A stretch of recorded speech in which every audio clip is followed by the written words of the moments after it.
อมอ้อม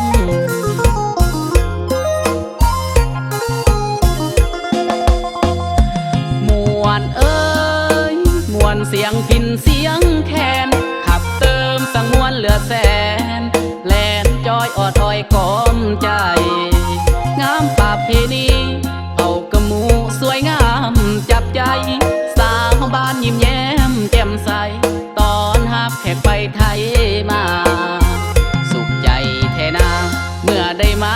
เที่ยวทำจอมอองเสินเด้อพ่อแม่พี่น้องมาเที่ยวจอมอองแดนนี้เสินแขกต่างดาวสาวต่างแดนเที่ยวแดนดินนี้หลายสิ่งหลายอย่างมากมีสุขีเมื่อได้มาเห็น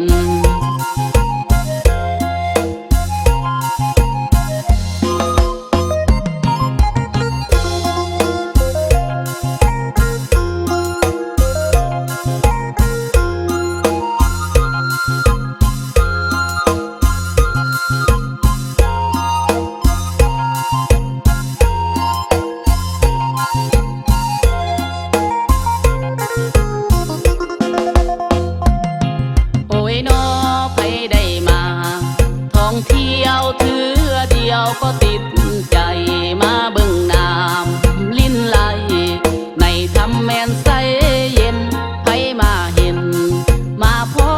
โอ้ยนอว่างามเด่นเห็นหินอ่อนญาติย้อย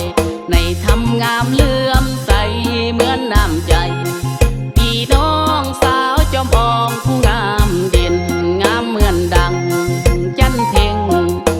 แล้วบ่อยากลาเหมือนอินพรหมเทวา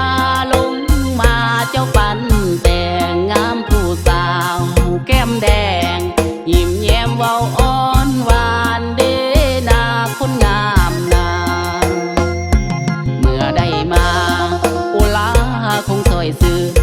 พอเมื่อยามค่ำคืนนั่งแนมดาวอยู่บนท้องฟ้าอากาศสดใสป่าไม้เขียวงามสง่าคำแหลงแส